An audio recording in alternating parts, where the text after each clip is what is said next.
Yeah, the second thing is, and I want to just play with this a moment with you, if I may present it to you.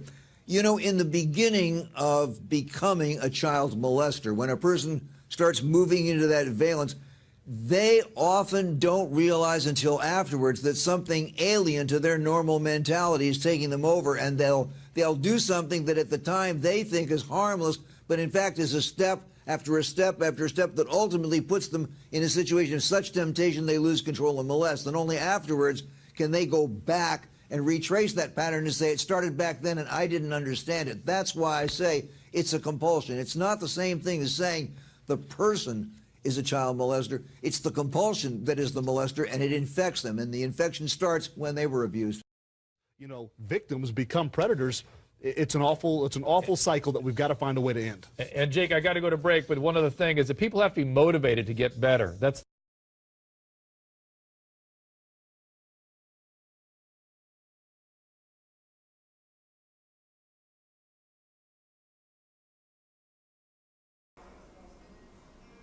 Before I begin the first episode of The Beast That Devours the Young, I must first relay how this multifaceted beast has been allowed to feed and grow, in essence, to mutate. Multifaceted meaning the multiplying of any definable aspect that makes up a subject, such as the definable aspects that make up the compilation of the beast. As we heard in the clip, Jake Goldenflame, a convicted pedophile, he likened pedophilia unto a virus. And we know very strong strands of viruses mutate over time. I remember the first video I ever watched concerning Jake. He was very candid in sharing how a pedophile maneuvers in society to molest children. It was quite poignant. I will never forget the things that he shared.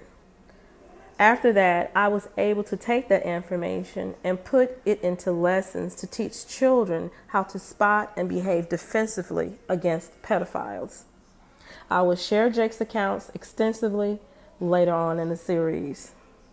We must proceed by understanding the process of mutations and to understand that the mutation of pedophilia is no longer only Chester the molester lurking in vans, like when I first encountered his ravenous sexual appetite back in the spring of 1970. Before that incident, I had no idea this beast even existed. It has now mutated to infect not just Chester, but father, mother, sister, brother, and the troubled child.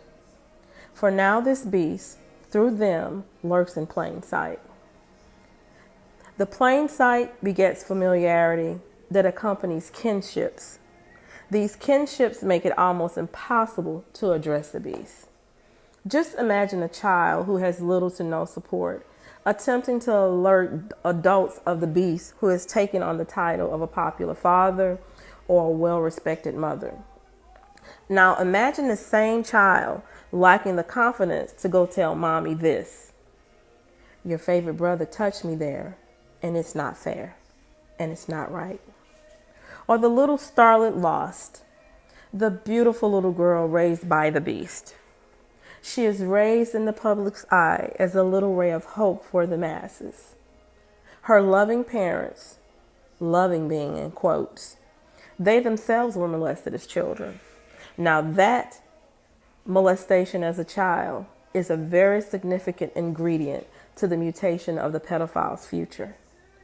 Her quote-unquote loving parents parade and esteem her beauty.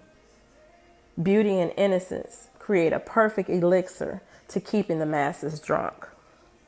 This drunken state is key to grooming her, all in plain sight, periodically allowing them to flash glimpses of her naked flesh as a beacon of light for faraway ships.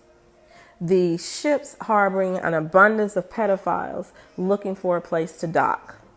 I could go on and on with examples of the different types of prey. Instead, I will proceed. Because of the many victims who have been caught by the beast, we must learn of its mutations so that we may become sharers and teachers of its ways. We must adapt easily understood ways to educate the young concerning this beast, to protect them from the beast, and to train them to become powerful enough to oppose, identify, and possibly defend against this beast.